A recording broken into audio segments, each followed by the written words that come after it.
Cupcake Saturday came and went with minimal excitement, as the nation's best teams had their final tune-ups before Rivalry week.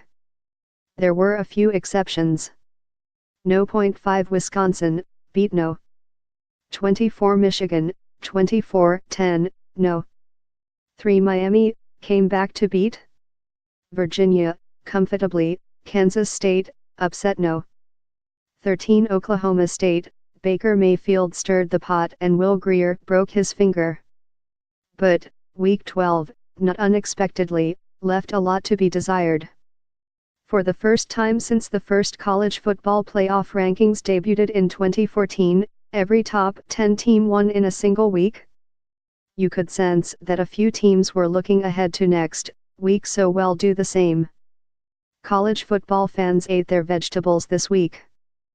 Next week, we get turkey and mashed potatoes. There will even be pie and dressing. But no cranberry sauce. Gross.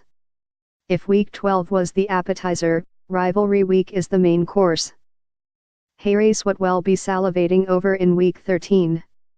Dad's succulent fried turkey, Iron Bowl. You know it isn't good for your health, but you just can't get enough. It's just so juicy and worthy of its place at the center of the table. Especially this year. No. 1 Alabama, and No. 6 Auburn, made quick work of their overmatched opponents Saturday, and the winner of the Iron Bowl is headed to Atlanta for the SEC championship game. If you're going to Atlanta, you're in position for a spot in the college football playoff. For the Tide, it's basically win twice and you're in, while two-loss Auburn could slide into the top 4 with a second win over a No. 1 team in 3 weeks, followed by another top 10 win against Georgia, again. This is one of the best rivalries in sports, and it's once again at the center of the college football universe. When the turkey is good, we all win on Thanksgiving. Extra cheesy green bean casserole, Clemson, South Carolina. Green bean casserole is a staple at just about every Thanksgiving meal, and it can be very hit or Mississippi. When it's good, it can be the star of the table, or it can be a forgettable side dish that you don't need to cram onto your already overflowing plate. That's what this year's Clemson, South Carolina, game is.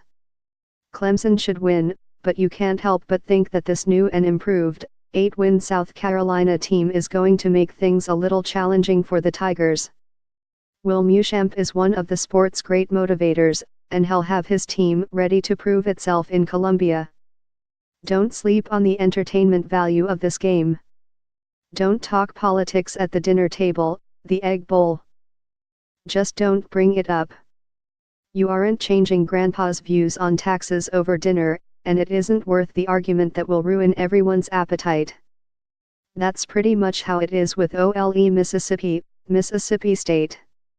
You don't get these two sides together anymore without there being a lot of nasty things said to each other. The level of vitriol between the two fan bases has been totally out of control lately. Just check social media and any message board associated with either school, and it will be no different in Starkville on Thanksgiving night. There's also another level of intrigue with this game, as OLE Mississippi will certainly have a new coach next year, and Mississippi State's Dan Mullen is yet again hearing his name linked to a number of jobs around the country, including a couple in the SEC. Traditional Thanksgiving stuffing, Ohio State, Michigan.